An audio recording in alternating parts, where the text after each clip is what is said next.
আসসালামু আলাইকুম সুপ্রিয় শিক্ষার্থীবৃন্দ, আশা করি মহান আল্লাহর দয়ায় সকলেই ভালো আছো। তো আজকে আমরা খুবই গুরুত্বপূর্ণ অঙ্ক, যেটা হচ্ছে নৌকা ও স্রোতের বেগ নির্ণয়ের শর্টকাট, এই ক্লাসটা নিয়ে আলোচনা করব। তো আজকের ক্লাসে আমরা দুইটা অঙ্ক রেখেছি। প্রথম অঙ্কটা হচ্ছে এরকম: একটি নৌকা স্রোতের অনুকূলে ঘন্টায় 8 কিলোমিটার ও প্রতিকূলে ঘন্টায় 4 কিলোমিটার যায়, স্রোতের বা নৌকার বেগ কত?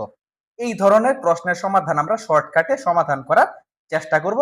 আর দ্বিতীয় যে টাইপটা হচ্ছে, এটা হচ্ছে এরকম: নৌকা ও স্রোতের বেগ ঘন্টায় যথাক্রমে 16 কিলোমিটার ও 6 কিলোমিটার। নৌকাটি 48 কিলোমিটার পথ অতিক্রম করে ফিরে আসতে কত ঘন্টা সময় লাগবে? তো আজকে আমরা এই দুই ধরনের প্রশ্নের শর্টকাট টেকনিক এবং শর্টকাট টেকনিক অনুসারে সমাধান কিভাবে করা যায় এটা নিয়ে আলোচনা করব। যেটা করতে আমাদের অনেকটা সময় লেগে যায়, কিন্তু আমরা শর্টকাট টেকনিকের সাহায্যে করলে কিন্তু আমাদের সময় অনেকটা বেঁচে যাবে, যেটা এমসিকিউ পরীক্ষার জন্য খুবই গুরুত্বপূর্ণ। অর্থাৎ আমরা এমসিকিউ এর জন্য অনেকটা সময় বাঁচিয়ে ফেলতে পারবো।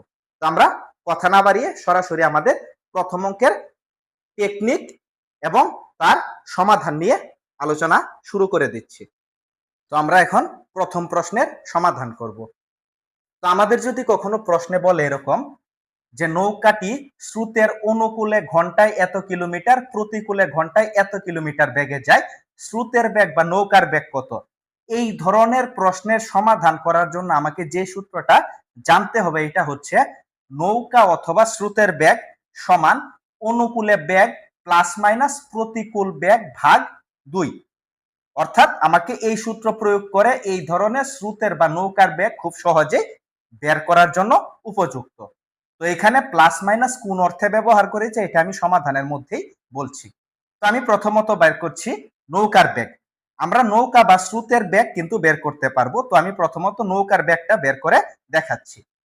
তো এখন নৌকার বেগ বের করার জন্য আমার সূত্র অনুযায়ী প্রথমে হচ্ছে অনুকূল বেগ। তো এখানে অনুকূলে কিন্তু ঘন্টায় 8 কিলোমিটার, তো আমার অনুকূলের বেগ হচ্ছে 8। তারপর প্লাস বা মাইনাসের মধ্যে যদি কখনো নৌকার বেগ বের করার কথা বলে তখন কিন্তু আমার এখানে প্লাস হবে, আর যদি কখনো স্রোতের বেগ বের করার কথা বলে তাহলে কিন্তু এখানে মাইনাস হবে। যেহেতু আমি এখন নৌকার বেগ বের করছি, তাই কিন্তু প্লাস অথবা মাইনাসের মধ্যে প্লাস ব্যবহার করছি। এখানে কিন্তু প্লাস বা মাইনাস যে কোনোটাই ব্যবহার করা যেতে পারে। তো আমরা নৌকার বেগ যখন বের করব তখন এখানে প্লাসের অংশটা ব্যবহার করব। তো এখানে আমরা অনুকূলের বেগ, তারপর নৌকার বেগ যেহেতু তাই প্লাস, তারপর প্রতিকূলের বেগ হচ্ছে 4। এটাকে ভাগ করব 2 দিয়ে। 8 আর 4 যোগ করলে 12 ভাগ 2, 12কে 2 দিয়ে ভাগ করলে হয় 6 কিলোমিটার পার আওয়ার। তো আমরা কিন্তু নৌকার বেগ খুব সহজেই এই সূত্রের মাধ্যমে বের করে ফেললাম। আমাদের কিন্তু অনেকটা সময় সেভ হয়ে গেল। তো এখন আমরা যদি নৌকার বেগের পরিবর্তে স্রোতের বেগ বের করতে যাই তখন কি হবে, আমি ওই জিনিসটা একটু আপনাদের সুবিধার্থে করে দিচ্ছি। তো এখন আমরা বের করব স্রোতের বেগ। তো স্রোতের বেগের জন্য আবার সেম সূত্রটাই, প্রথমত অনুকূল বেগ 8। এখন স্রোতের বেগের সময় কিন্তু আমাকে এখানে মাইনাস চিহ্ন ব্যবহার করতে হবে। নৌকার বেগের ক্ষেত্রে প্লাস, স্রোতের বেগের ক্ষেত্রে মাইনাস, কারণ স্রোতটা কিন্তু তুলনামূলক নৌকার তুলনায় কম থাকে। তো এখন আমরা এখানে সূত্র অনুযায়ী মাইনাস ব্যবহার করছি যেহেতু স্রোতের বেগ বের করব। তারপর প্রতিকূল বেগ 4, ক্যালকুলেশন করলে এটার আসে 4, 4কে 2 দিয়ে ভাগ করলে 2 কিলোমিটার পার আওয়ার। অর্থাৎ আমরা কিন্তু এই সূত্রের সাহায্যে অনুকূলে এবং প্রতিকূলের যে পরিবেশ আছে ওই পরিবেশ থেকে নৌকার বেগ বা স্রোতের বেগ কিন্তু অনায়াসে বের করতে পারি। আমাদের সূত্র ওই রকম ভাবে মনে রাখার প্রয়োজন নেই, আমরা শর্টকাট মেথডেই কিন্তু এটা বের করে ফেলতে পারি। এর মধ্যে আরেকটা কথা আপনাদেরকে জানিয়ে দেই, যদি আমাকে এরকম ভাবে ঘন্টায় 8 কিলোমিটার না দিয়ে যদি আমাকে দিত 3 ঘন্টায় 12 কিলোমিটার যায়, প্রতিকূলে 2 ঘন্টায় 4 কিলোমিটার যায়, ওই ক্ষেত্রে কি করতাম? ওই ক্ষেত্রে ঐকিক নিয়মের মাধ্যমে আমরা প্রথমত 3 কিলোমিটার থেকে 1 কিলোমিটারের হিসাবটা বের করতাম, অর্থাৎ 1 ঘন্টার হিসাব বের করতাম। এখানে 1 ঘন্টার হিসাব বের করতাম।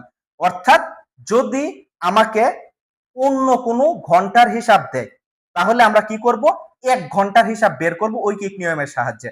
উদাহরণস্বরূপ আমাকে যদি 4 ঘন্টায় বলা হয় যে 20 কিলোমিটার পথ অতিক্রম করেছে স্রোতের অনুকূলে, তখন আমি এই 20 কে 4 দিয়ে ভাগ করব, অর্থাৎ অনুকূলের গতিবেগকে আমি ভাগ করে দিব সময়ের হিসাব দিয়ে, তাহলেই কিন্তু 1 ঘন্টার হিসাবটা বের হয়ে যাবে। তারপর আমি এই সূত্র প্রয়োগ করব। এই ক্ষেত্রে কিন্তু সরাসরি ওইটা প্রয়োগ করলে হবে না। তো আমরা যদি এরকম ভাবে দিয়ে দেয় 1 ঘন্টা হিসাবটা, তাহলে কিন্তু এই সূত্র সরাসরি প্রয়োগ করব। আর যদি এভাবে না দিয়ে আমাকে বলে 3 ঘন্টায়, 4 ঘন্টায়, 5 ঘন্টায়, তখন কিন্তু আমরা ওই সময়টাকে অতিক্রান্ত দূরত্ব দিয়ে ভাগ করব। ভাগ করার পর যেটা হবে ওইটাই হবে অনুকূলের বেগ, আবার প্রতিকূলের অংশটাকে আমরা ভাগ করে যেটা পাবো ওইটা হচ্ছে প্রতিকূলের বেগ। আর যদি আমাকে 1 ঘন্টায় দেয় তাহলে কিন্তু এই সূত্র সরাসরি আমরা প্রয়োগ করতে পারবো।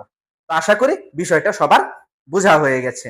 যদি এই কনসেপ্টটা বুঝতে সমস্যা হয় তাহলে আমি ওই নিয়মটা, অর্থাৎ একটা নির্দিষ্ট ঘন্টায় এত কিলোমিটার পথ অতিক্রম করে, ওই নিয়মটা নিয়ে আরেকটা ভিডিও আপনাদের জন্য আপলোড করব, যদি আপনাদের এই অংশের মধ্যে কনফিউশন থেকে যায়।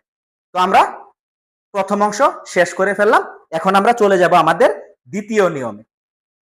তো এখন আমরা দেখব আমাদের দ্বিতীয় ক্যাটাগরির অঙ্কটা। দ্বিতীয় ক্যাটাগরির অঙ্কটা ছিল এরকম: নৌকা ও স্রোতের বেগ ঘন্টায় যথাক্রমে 16 কিলোমিটার ও 6 কিলোমিটার। নৌকাটি 48 কিলোমিটার পথ অতিক্রম করে ফিরে আসতে কত সময় লাগবে? অর্থাৎ একটা নৌকার বেগ এবং স্রোতের বেগ দেওয়া আছে, ওই নৌকাটা একটা নির্দিষ্ট পথ অতিক্রম করে আবার ফিরে আসে। যদি এই ধরনের অঙ্কের সমাধান করার জন্য আমাদের প্রয়োজনীয় সূত্রটা হচ্ছে x into 1/a plus b plus 1/a minus b. এই সূত্রের মাধ্যমে কিন্তু আমরা একটা নৌকা স্রোতের অনুকূলে গিয়ে তারপর আবার যদি ফিরে আসে তাহলে কত সময় লাগবে এটা বের করার সূত্র হচ্ছে এটা। তো এখন আমরা এই সূত্র অনুযায়ী মান প্রয়োগ করব। তো প্রথমত x এর মান হচ্ছে তার মোট অতিক্রান্ত দূরত্ব, অর্থাৎ সে যতটুকু পথ গিয়ে তারপর ফিরে এসেছে। তো আমরা এখানে দেখতে পাচ্ছি নৌকাটি 48 মিটার পথ অতিক্রম করেছে, তাই এখানে x এর মান হবে 48। তারপর 1 কে আমি বাংলায় লিখে নিলাম 1। এ মানে হচ্ছে নৌকার বেগ, বি মানে হচ্ছে স্রোতের বেগ। একবার ইজি একটা বিষয়। তাহলে আমি আবার একটু বলে নিচ্ছি, x মানে হচ্ছে মোট অতিক্রান্ত দূরত্ব, এ মানে হচ্ছে নৌকার বেগ, বি মানে হচ্ছে স্রোতের বেগ। তো আমি অনুযায়ী মান বসিয়ে দিলাম। x এর পরিবর্তে 48, a প্লাস বি মানে 16 প্লাস 6, তারপর a মাইনাস বি মানে হচ্ছে 16 মাইনাস 6, এবং দুইটারই লব আকারে আছে 1। এখন 16 আর 6 এর যোগ করলে হয় 22, 16 থেকে 6 বিয়োগ করলে হয় 10। আমরা যদি 1/22 যোগ 1/10 এটা ক্যালকুলেশন করি ক্যালকুলেটর দিয়ে, তাহলে এটার মান আসে 0.145। আমরা কিন্তু দশমিক ছাড়া ঘন্টাকে মিনিট সেকেন্ড পর্যন্ত সহজে নিয়ে নিতে পারি। আমি আপাতত ওই নিয়মটা এখন দেখালাম না, ওইটা প্রয়োজনে আমি আবার দেখাবো কিভাবে একটা সময়কে ভেঙে ভেঙে ঘন্টা, মিনিট, সেকেন্ড এরকম ভাবে কনভার্ট করা যায়। তো আমরা এটার ক্যালকুলেশনে এটার মান আসলো 0.145। এখানে কিন্তু আরো মান এসেছিল, আমি জাস্ট দশমিকের পরে 3 ঘর রেখে দিলাম। এখন এই দুইটা মানকে যদি আমি গুণ করি তাহলে এটার মান আসে 6.96 ঘন্টা প্রায়। এখানে প্রায় দিতে হবে যেহেতু আমি দশমিকের পর ঘরগুলা বাদ দিয়ে দিয়েছি। তো এভাবেই কিন্তু আমরা খুব কম সময়ের ভিতরে এবং খুব সহজেই একটা নৌকা একটা নির্দিষ্ট পথ অতিক্রম করে যদি আবার ফিরে আসে তাহলে তার দূরত্ব বের করে ফেলতে পারে, তার গতিবেগটা বা তার সময়টা আমরা কিন্তু বের করে ফেলতে পারবো। তো এইভাবে চাইলে আমরা আজকের যে দুইটা ক্যাটাগরি আছে, দুইটা ক্যাটাগরির অঙ্ক খুব সহজেই করে ফেলতে পারি। আর এই দুইটা অঙ্ক কিন্তু খুবই ইম্পর্টেন্ট টাইপের অঙ্ক।